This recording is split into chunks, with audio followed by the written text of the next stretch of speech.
kasalanan, sarili po natin ihahandog natin. Kailangan ito'y mamatay. Sa ganung paraan, mababayaran natin kasalanan, natin ang kasalanan subalit, wala po ang katagumpayan. Sapagkat si Kristo, sinasabi niya, ay buhay. Tayo, nilikhahan ng Diyos, according sa kanyang image, sa kanyang larawan, tayo na kung paano ang ating sigat ay eternal, dapat ang mga likha niya, ang creator niya, ay eternity rin. Sa ganun, magkakaroon po ng pagtatagumpay ang demonyo sa atin. Subalit nagampanan niya na po. Sabi nga po sa John 19:30, ulitin natin, it is finished. Nagampanan niya. Tandaan niyo po, ang nagampanan niya lang po, yung kaligtasan. Kung baga, nagluto siya, luto na. Pero doon po ba natatapos? Paano po? Ang mayroon pong binabanggit dito sa John chapter 14, verse 12. Kung may Bible kayo, pakisubaybayan na lang po. Katotohanan sinasabi ko sa inyo, ang sa akin ay sumasampalataya, ay gagawin din naman niya ang mga gawang aking ginawa. At lalong dakilang mga gawa kaysa rito ang gagawin niya, sapagkat ako'y paparoon sa Ama. Sa madaling salita po, ang para mensahe po nito ng Panginoon, meron siyang nagawa. Pero tayo mga mananampalataya sa Kanya, kung tayo naman pinamamaga, meron pa rin tayong gagawin na higit pa sa Kanyang magagawa. Sapagkat ang katwiran nito, sapagkat ako ay pupunta sa Ama. Ang ibig sabihin po nito, very limited time po. Ang ministry po ng ating Panginoon ay it's about 3 years lang. 3 taon siya ng ministry. Nakita po ng Panginoon na marami pa siyang dapat gawain, pero yari na yung about sa kaligtasan. Pero ang Panginoon po, hindi lang po sa panahon na yun siya nagliligtas, ang pagliligtas po ng Panginoon hanggang sa future, hanggang sa ating panahon. Na tayo ngayon, yung naaatasan, nagagawa noon. Kaya sinasabi niya na meron ako mga hindi nagawa na higit pa rito ay inyong magagawa.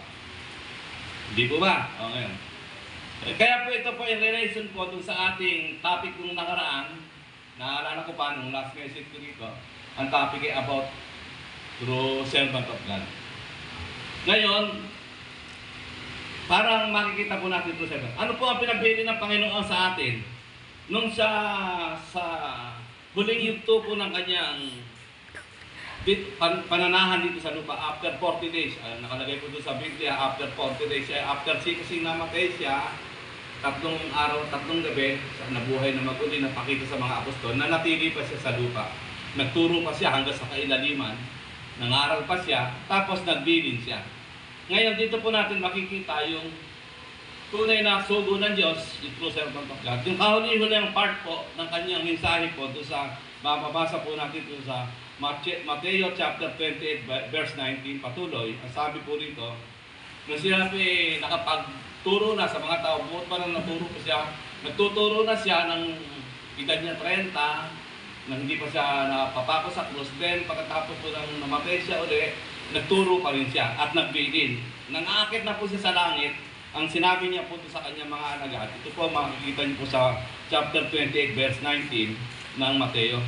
Ang sabi nito, dahil dito magsiyaon nga kayo at gawin ninyong mga alagad ko ang lahat ng bansa na sila inyong bautismuhan sa pangalan ng Ama at ng Anak at ng Espiritu Santo.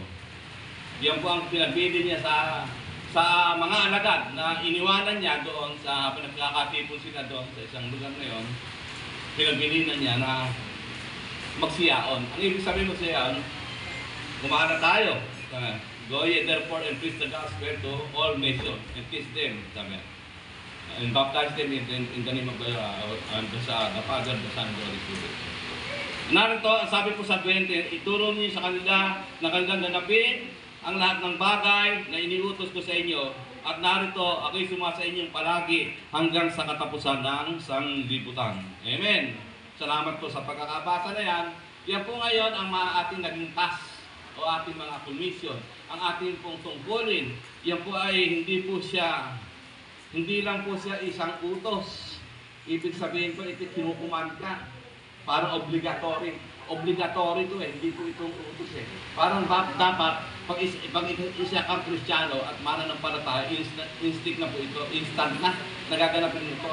Dahil ito ang magpapatunay sa iyo bilang isang alipin ni Kristo. Hindi po ito parang utos lang na pwede mong suwayin. Parang itong commission, pinagkakatiwala talaga sa iyo ng Panginoon na dapat ito ginagawa ng isang Kristiyano. Alin? Yung yumaon, umayo, at magturo, at magbautismo sa pangalan ng Ama ng Ama.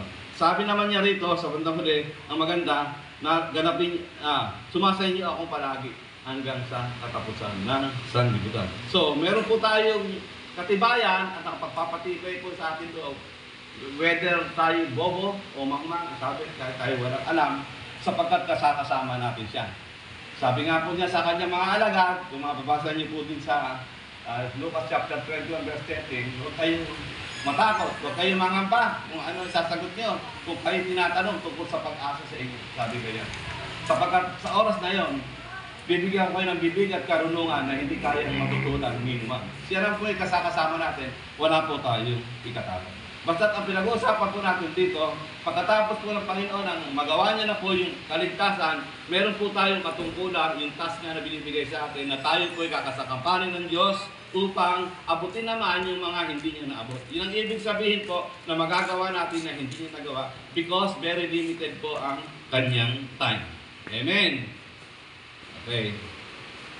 Ngayon, siyempre po, ang problema dito, nagkakaroon po tayo ng problema sa ating usapin kung sino pa talaga yung tunay na sugo, sino pa talaga yung sugo. Kasi po, si Satanas din po may sugo. Alalahanin po natin, way back, kaya mag-reverse po tayo mula po sa kasaysayan po ng tao.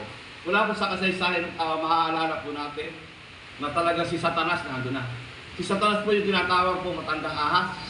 Kung naaalala niyo po sa Book of Genesis, yung po nag-tempt, yung pong nanukso sa mag-asawa kay Eva at Adam. Hindi ko ba nung ano pa, unang-una, pag nilagay ng Diyos ang tao doon sa halamanan ng Eden, after that, pinagbili na ng Diyos na huwag niyo kakainin yung kainin ito. So, eto nakaroon si Satan nang himasok na. Ang totoo, ang pinakinggan ng unang mag-asawa ay si Satan.